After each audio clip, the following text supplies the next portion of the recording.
and welcome to day 26 of the 30-day Men Arise Challenge. Thank you for all those who have been following us from day one up to now. Thank you for all those who have shared the links with family and friends, extended this to, people in your community, people in your circles, so that they could receive what God has been sending to us on this challenge. It's been a wonderful season, beautiful one. Today is a topic that makes my heart pump. So I'm gonna do my best not to be emotional, and be dramatic. I'll try to calm down. But just expect that you're going to get it served hot as it is today, because this one, I believe, that is largely ravaging the marriage institution. It's causing lots of headaches for men, for women, for families, for children, a lot of damage and trauma. And it's good it is fixed at the right time. It's fixed now. The moment you see the problem, let's destroy and remove the problem so that we can have a good life and move ahead. If you are hearing me, you can see me. Let me know with your comment. Let me know if you have been blessed in the comment. Encourage, and so that we can move on. And the 27, 28, 29, 30, the remaining 4 days definitely will be awesome, I believe. So welcome to today. And today is Arise, Listen to Your Wife. Arise, listen to your wife. I know women would like this because, who doesn't want to be listened to, right? Definitely women would like it. But it's way beyond just maybe gender competition. It's way beyond that by every means. It's based on the instruction that God has given as concerns the institution of marriage. Is in line with that. So we're going to go into the text. Let's go into the text and then let's see what we have. And we can touch on some other things too that are very, very key and very important. In the book of Judges, chapter 4, up.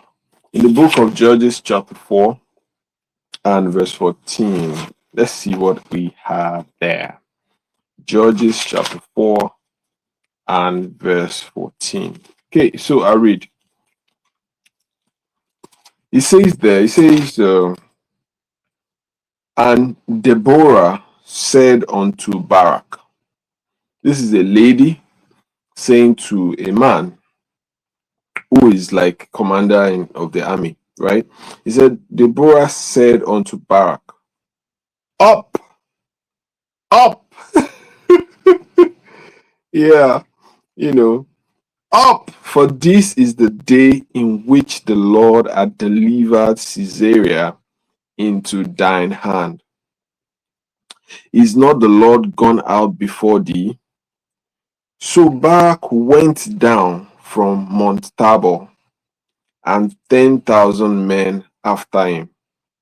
And the verse after says, and the Lord discomfited Syria and all his chariots and all his host with the edge of the sword before Barak, so that Caesarea lighted down off his chariot and fled away. His enemy, whatever was challenging him, fled away on his feet.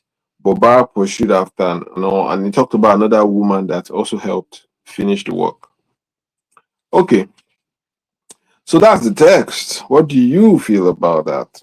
You don't know what direction this is headed, but I'm going to talk about wives, right? Now, this is, by the way, Deborah was the wife of Lapidot, right? And much wasn't written about Lapidot, but much was written about the young man or the man who listened to the voice of Deborah. Who listened to the voice of Deborah. In verse 5, it talked about when Deborah, as a prophetess, the wife of Lapidot, she judged Israel at that time. How Deborah called Barak, to herself. Had not the Lord God of Israel commanded? I'm reading verse 6. Commanded, saying, go and draw towards Mount Tabor and take with thee 10,000 men. Baobab, and I will draw unto thee to the rivers of Kishar Sisera, the captain of Jabin's army, with his chariots and his multitude, and I will deliver him into thine hand. And Barak said unto her, If thou wilt go with me, then I will go. But if thou wilt not go with me, then I will not go. This guy is a smart guy, right? He heard the voice of God in the mouth of this woman, and he said, If you would support me and back me up, I will go. If you don't support me and back me up, I will not go. I'll touch on that also, but let's start the talk. So this was a woman who gave, I won't call it like an order. I'll call it, he gave a very sensitive information to a man. He gave a very, very, very delicate information, very profound information, very, very I'm looking for the adjective that I can use to describe it for you to for me to let you know how important the information was, right? So she said that, and the reaction of this man to it was he took the action. The reaction wasn't debating it. The reaction wasn't saying, I'm the man in this house. Nobody can talk to me anyhow. You can't teach me how to run my family and stuff like that. That's not his reaction. His reaction was, let's go. And he got down the mountain immediately with the men he had, and he got the victory. Now, I know that a lot has been said about, oh, Eve sold us out, blah, blah, blah. Enough has been said also about Sarah. I think Sarah also have been dragged, by people who are familiar with the Bible and probably saw women as some sort of problems in the community. That, oh, Sarah, can you imagine, told your husband to go and marry your maid and all that, and at the end of the day, she told him to send out the mail, blah blah blah. The same thing for Ananias and Sapphira. I think they too had some fair share of how the wife agreed with the husband, blah blah blah. Now, what I'm going to tell you is, if you look at the story of Adam and Eve, you look at the story of Sarah, each time God, oh, I'm talking about God now, did not say, she has led you astray, so leave her. He didn't say that. God never did say that. God never did say, oh, this woman, you are wicked, you are the wicked one. And then say, I'll send you out of here. I'll look for a better woman for this man. Each time they had continued their life. In fact, if to Abraham, God said, go and listen to your wife. Because initially she told you to marry a maid, you married maid, Mary got pregnant and gave birth. Now she told you to send the maid out, and you are coming to tell me, you can't report to me, go meet her. What am I trying to say is, there is something that God has put in the mind or in the mouth of your wife to help you. God has sent that woman into your life as help that is specially constructed and customized for you. Now, this woman has seen the essence of you, has seen your lowest moment, your weakest moment, your strength, and all that. So she understands you in and out. If you're a good person, she knows. If you are a person that is getting healed gradually, to become good, she knows. If you are a bad person, she also knows. But she stayed with you. And then she's there to once in a while nudge, especially if you have not shut that man down. And I'll talk about that also. Women that have already been shut down, and they will never give you any feedback. They will never give you any discernment that comes to them. They will never share with you again because you've shut them down. You've told them that they are women without voice. Meanwhile, they have been sent into your life for a very good reason. So he listened to Deborah, and he won. What has God put in the mouth of your wife to help you that you are negotiating or complaining about? That you are arguing endlessly. Every time she mentions it, you argue it. Oh, my darling husband, I think this thing we're doing is laziness. So I think we need to do this and this with the kids. You're like, no, how can you tell me that? I've gone to work. I've done this. I've brought this. See, I've constructed this. What's your problem? She comes to you and she tells you, oh, I don't think that you are in the space where you should be getting a female secretary, or you should be allowing people to work with you that don't have the values of God. But you say, no, what is it? I don't care. Take it. I don't care. You keep saying that. You keep saying that to yourself, saying that to your wife, arguing with her. She tells you, I don't think we should do our finances this way. You say, no, I'm a man. I know what I'm doing. Don't let's invest in this. You say, no. You keep arguing everything. She points to you. She tells you that, oh, see what John says he's doing with his family. You say, that's John. Don't even mention that in this house again. Who is John? Who is John where I am? I know. I'm hearing all those things. Who is John where I am? The things that I've seen in life, has John seen it? I know. I'm a man like you, so we know what is going on. They say, oh, let's go for counseling, baby. I think we need some sort of guide in this. Say, who wants to counsel me? Does John want to tell me that he doesn't have problem? Which married counselor doesn't have problem in their family? They'll just teach you theory. Let's live our life. Let's just live our life the way we can live it. That's what you are saying. That's what you are saying day in and day out. And God is sending vital information, critical information to you through this woman, but you're not going to have it because you are the king of the Gagon kingdom. You are the lion of the tribe of your house, of your living room. You will not listen. You won't take it. Now, there's something that I need you to know about women. And our spiritual father taught me this a couple of years back, talking about the 7 or 9 securities, types of security that women desire or would like or want in marriage. One of the security is that you can listen to her, that her opinion even matters. Your wife's opinion doesn't matter. She's even afraid to give you advice. She's afraid to even guide you because you're not going to have it. You're not going to listen. In fact, most times you even turn it upside down and to become a problem. And she doesn't want problems, so she will just avoid you. I want to show you something. Let me show you something just before I forget, just so I don't forget. In the book of First Peter chapter 3, I'll show you.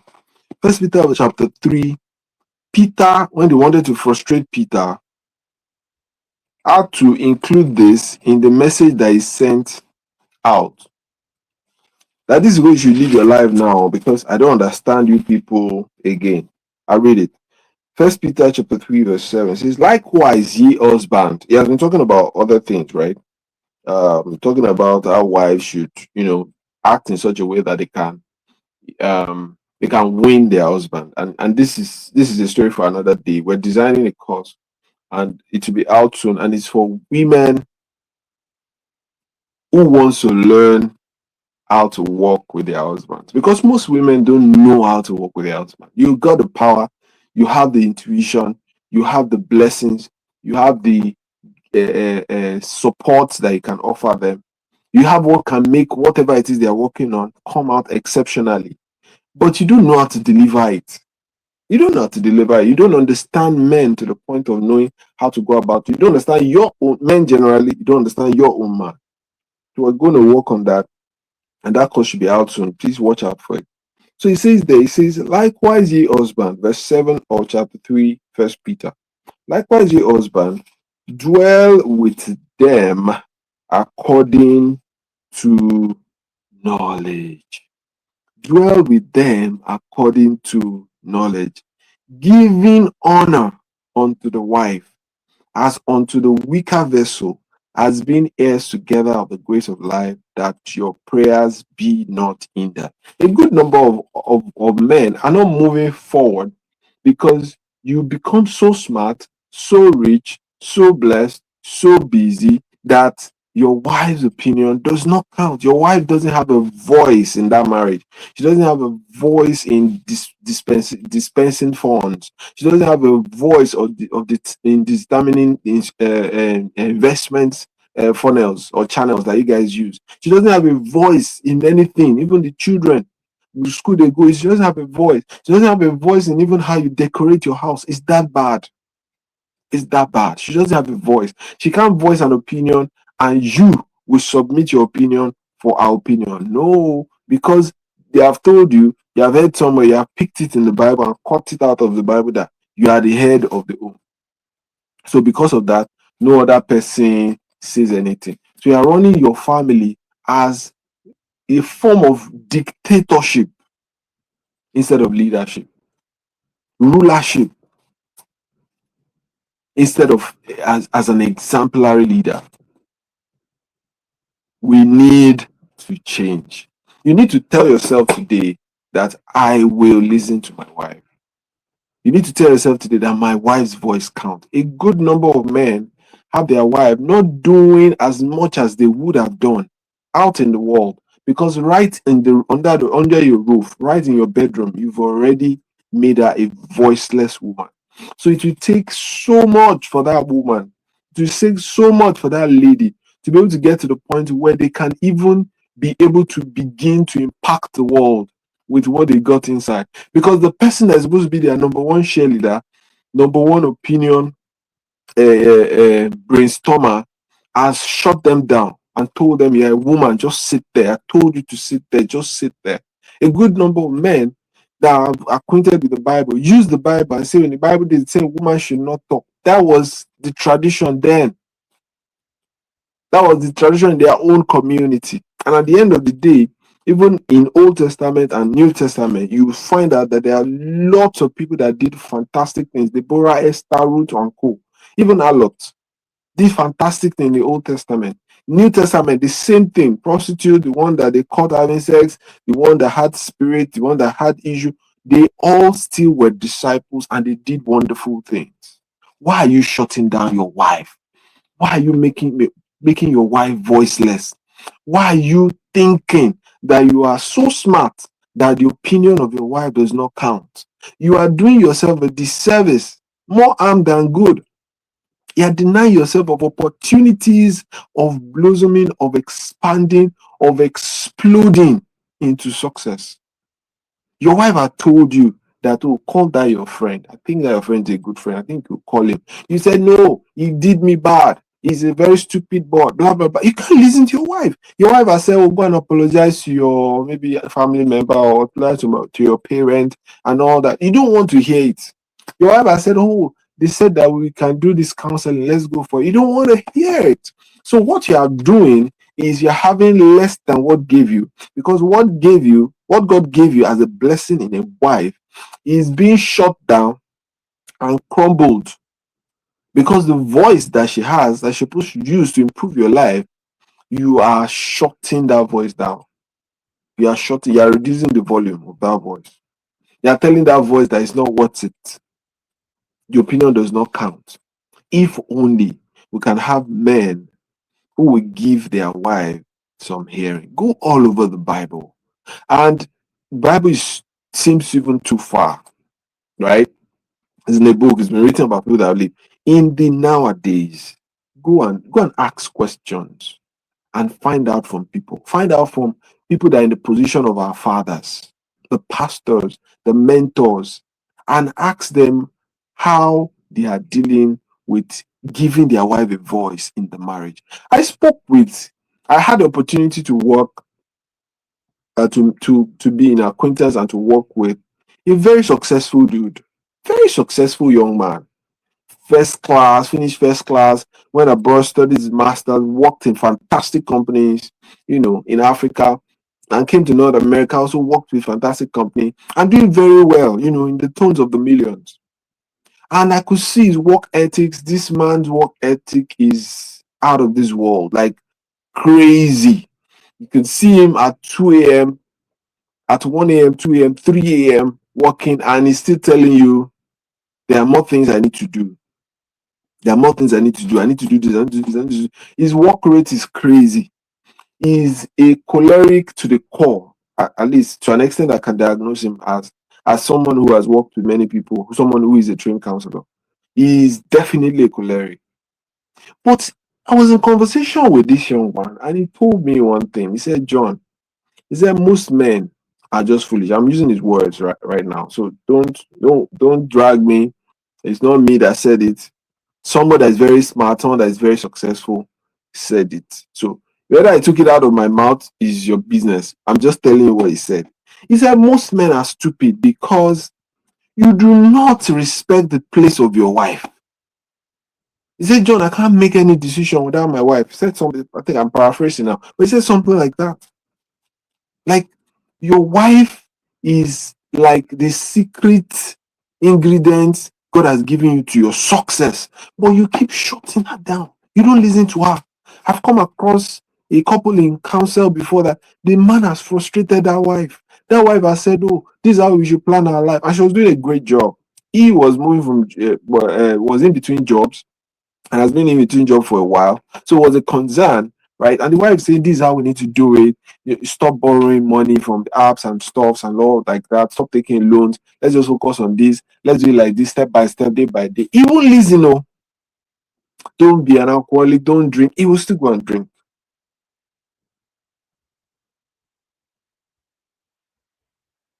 If you are rated by your wife, and you should ask your wife, this is the exercise for today. Ask your wife on the rate of 0 to 10. 0 meaning you know the A word. You have a very, very blocked, strong head. So you don't take any opinion from me. And 10 being, oh, you are a very good learner. You are a learner, you are teachable, you respect my opinion, we look at it together, you are very objective about it. You, at the end of the day, allow the Spirit of God to lead us in the right direction with a good attention to what I share. That's 10. Ask your wife, down the rate of that 0 to 10, what is your rating when it comes to listening to your wife, when it comes to giving your wife a voice? And when you get the feedback, don't be angry, because you're going to get the feedback. I'm hoping that she will be ready to be honest with you. I'm hoping and trusting God that you've not shut her down to the point where she had told herself, promised herself, vowed, blood covenant with herself that she will never tell you the truth again, because you have refused the truth, you have rejected the truth. You would rather go your way, right? I'm hoping it has not gotten to that point. It has not gotten to that point. She's going to give you feedback, and when she gives you feedback, ask her, what can I begin to do? What are the low hanging fruits that I can start working on now that can make this change and make this rating go up? And I can bet you your marriage will improve, your parenting will improve, because your kids are even looking at it. Your kids are looking at is your kids that are the kind of kids that will grow up and slap a woman in the future. Because they will do more than you. Oh, the only thing you said is that I beg, just get out with your opinion. That's the only thing you said to your wife. They will slap the woman and tell her to get out. That you don't get out. Who told you to even talk? Get out for like 2 hours. Just get out of my house. Get out of my house. I'm a mature man. That's what you will raise when you do not give your wife a voice. Damaged man. That's the kind of man you're going to raise. So do that test. Ask your wife, what's my rating? What's my rating? What's my rating? Let's see what she will say. What's my rating? Let's look at another one before we go back and finish up with the text. Malachi 3. That one's popular. Most people know it. But I want to point out something there. And the major thing I want to point out from that place is ravaging the world right now. Ravaging. Some of you are even in it. The only thing is it's not official. But some have made it official. Some of you are in it already. He said there in Malachi chapter 2. Malachi chapter 2, verse 11 to 15. I'll read it. I'll read it in King James, but I also want to read it in Message. So I'll just breeze through King James and I'll go to Message version. He said, Judah had dealt treacherously, and an abomination is committed in Israel, in Jerusalem. For Judah had profaned the holiness of the Lord, which he loved, and had married the daughters of strange God. Marrying the daughters of strange God. Hold that thought. Don't let that one go. I like it. The Lord will cut off the man that doeth this, the master and the scholar, out of the tabernacles of Jacob, and him that offereth an offering unto the Lord of hosts. And this have ye done again, covering the altar of the Lord with tears. Your wives are crying. Your wives are crying every night. They're like, which kind of marriage is this? Which kind of man is this? Why did this man turn around? You were buying her petals, flowers, cakes, chocolates before you got married. The moment you go into your house, you just told her to sit in a corner. You are a wicked man. You are an evil man. And you need to change. You need to change. Otherwise, you're just heading for destruction. You saw what God wrote there clearly. I think in verse 11 or verse 12, He said, this man will be destroyed, will be cut off. That doeth this, that doeth this, will be cut off. So you fill the altar with tears, with weeping, and with crying out, in so much that he regarded not the offering anymore. The offering you are bringing, God is not regarding again. You are not wondering that your prayer is not being answered. You are not moving ahead as much as you believe you should move ahead. You have good work rate, you have great connections, but it's not adding up in the results. He said, God regard not the offering anymore, and receiveth it with goodwill at your hand. It doesn't. Yet you say, wherefore, because the Lord had been witness between thee and the wife of thy youth. You think there is no umpire in marriage. You joke. You watch football, you watch games, you watch baseball, you watch hockey, all sorts of games, right? Tennis. I mean, practically every game has umpires, right? People that guide the rules. You even have VAR. You think God doesn't have VAR on you? You are a joker. You are a very big joker. Keep doing what you are doing. God is keeping tabs. There's VAR on you. God is the umpire. And God is asking himself, why is this guy doing this to this woman? What's wrong with this man? What's wrong with this man?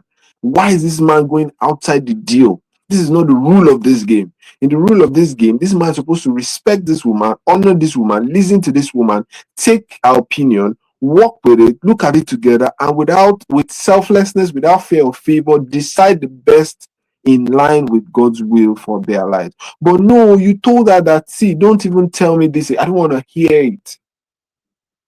Shut her down. You shut her. You do whatever you like. You do whatever you like and tell her she should go to hell. Whatever she wants to do, she should do. You have set yourself up. And the earlier you redeem yourself, the better for you. The earlier you redeem this situation, the better for you.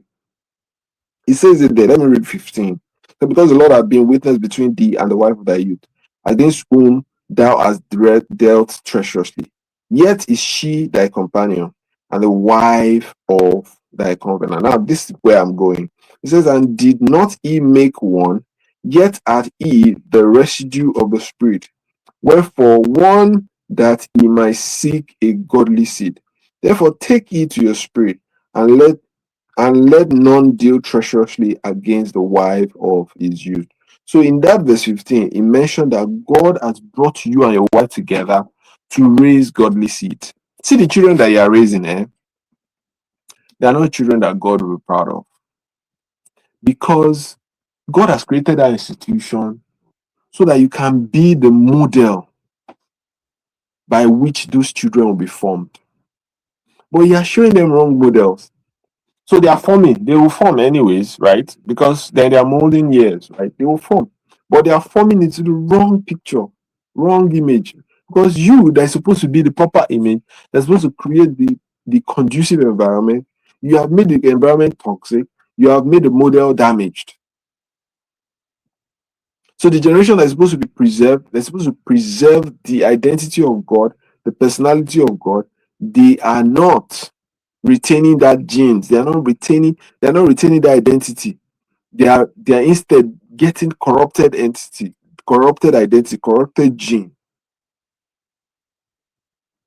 So in that way, you are failing God. I'll jump to that verse 14 and 15 here.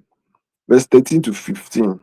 It says a lot. I need to read it. I'm going to a message version. It says, and here is a second offense. You fill the place of worship with your whining and sniffling because you don't get what you want from God. Do you know why? Simple. Because God was there as a witness when you spoke your marriage vows to your young bride.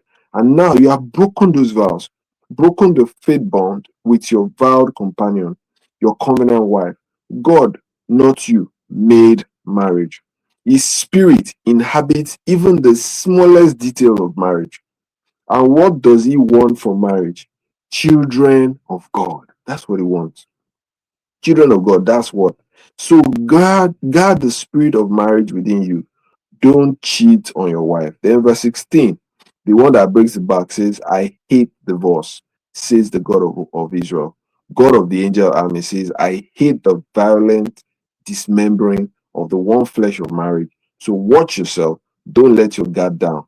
Don't cheat. See, when you keep shutting your wife down, what you are doing is as bad as cheating on your wife.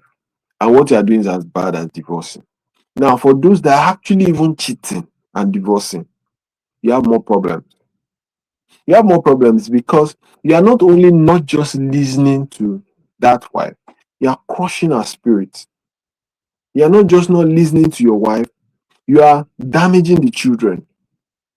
See, your wife has been sent into your life as a blessing. The Bible says it that he that find a wife find a good thing and receiveth blessing of the Lord, right?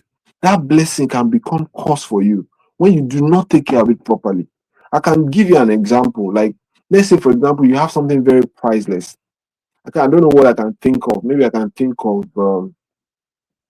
how will I put it?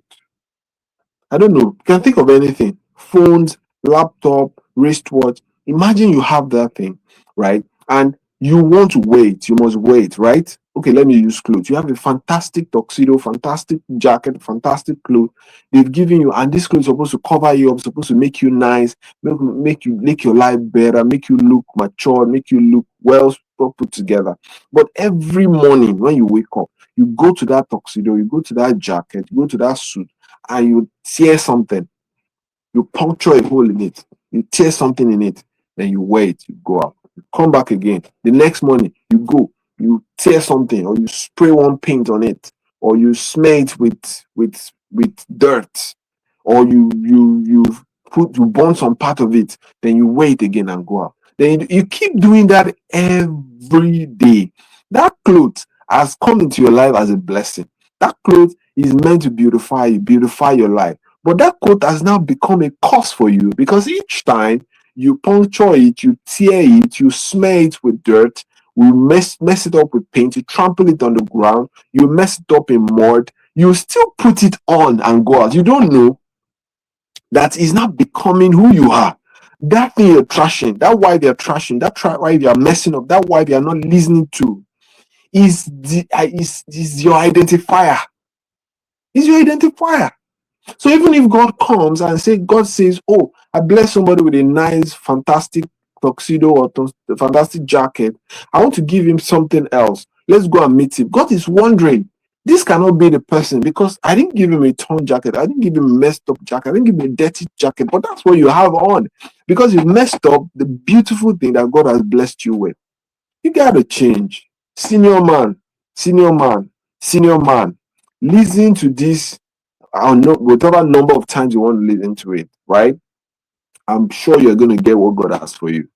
That wife that God has blessed you with can be a blessing to you if you decide to give her a voice, if you decide to respect her opinion, if you decide to listen to her, if you decide to sit down and have very sensible conversations with her rather than running a rulership, rather than running a dictatorship, as you seem to have learned from your own people or from your father or from your own country or from your village. Change now, walk it the way God has said it. And I can assure you that you will see fantastic change. You will see wonderful turnaround. You see great results. I have been blessed. I've seen great results. I've seen men that are ahead of me, men that are walking side by side with me, those that are just coming up, do this act of listening to their wives, respecting their wives' opinion, and I've seen them do wonderful things. You can begin to get beautiful results if you do the same. I'm hoping that this has blessed you. I'm hoping that you will take it seriously and you act on it. God bless you. Day 26 is the wrap. I'm so blessed. I wish I could say much more, but we'll catch in courses that are to come. Hoping to see you again day 27. Please share this with every man in your space. They need to hear it. Beg them to listen. Beg them to listen till the end. God bless you and see you tomorrow. Bye-bye.